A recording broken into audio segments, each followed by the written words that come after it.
cherishing through the perishing winter nights and days a funny little phrase that means... Good morning, darling. Morning, Charles. Certainly is. What certainly is what? A good morning. A tremendously good morning. There isn't a cloud in the sky and everything looks newly washed. Edith's kept your breakfast hot. You'd better ring. Anything interesting in the Times? Don't be silly, Charles. I intend to work all day. Good. It's extraordinary about daylight, isn't it? How do you mean? The way it reduces everything to normal. Does it? Yes. It does. I'm sure I'm very glad to hear it. You're very glacial this morning. Are you surprised? Frankly, yes. I expected more of you. Well, really.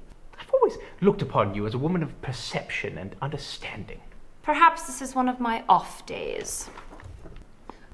Oh, and Charles, I wish you wouldn't be facetious with the servants. It confuses them and undermines their morale.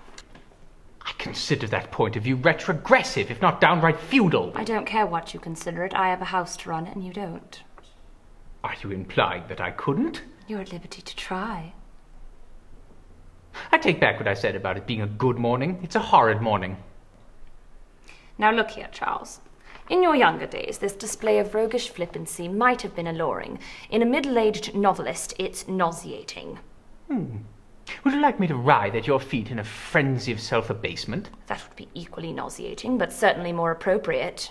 I really don't see what I've done that was so awful. You behaved abominably last night. You wounded me and insulted me. I was the victim of an aberration. Nonsense, you were drunk. Drunk. You had 4 strong dry martinis before dinner, a great deal too much burgundy at dinner, heaven knows how much port and Cummel with Dr. Bradman, while I was doing my best to entertain that madwoman, and then 2 double brandies later. I made them for you myself. Of course you were drunk. So that's your story, is it? You refused to come to bed, and when I finally came down at 3 o'clock in the morning to see what had happened to you, I found you on the sofa in an alcoholic coma, with the fire out and your hair all over your face. I wasn't in the least drunk, Ruth. Something happened to me last night. Something very peculiar happened to me. Nonsense. It isn't nonsense. I know it looks like nonsense now in the clear, remorseless light of day, but last night it was far from being nonsense. I honestly had some sort of hallucination. I would really rather not discuss it any further. Well, you must discuss it. It's very disturbing. Oh, there I agree with you. It showed you up in the most unpleasant light. It was extremely disturbing. I swear to you that during the séance I was convinced that I heard Elvira's voice. Nobody else did. I can't help that. I did. You couldn't have. Later on, I was equally convinced that she was in this room. I saw her distinctly and talked to her. After you'd gone up to bed, we had a cozy little chat. And you seriously expect me to believe that you weren't drunk? I know I wasn't drunk.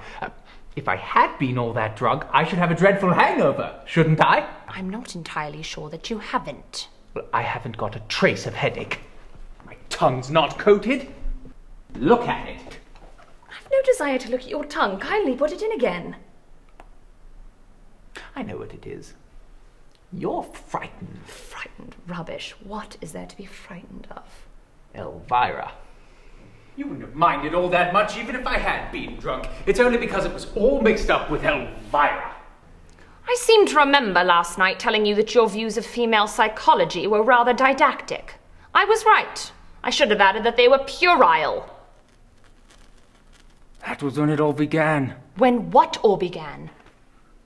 We were talking too much about Elvira. It's dangerous to have somebody very strongly in your mind when you start dabbling with the occult. Well, she certainly wasn't strongly in my mind. She was in mine. Oh, she was she? You tried to make me say that she was more physically attractive than you so you could hold it over me. I did not. I don't give a hoot how physically attractive she was. Oh, yes, you do. Your whole being is devoured with jealousy. This is too much!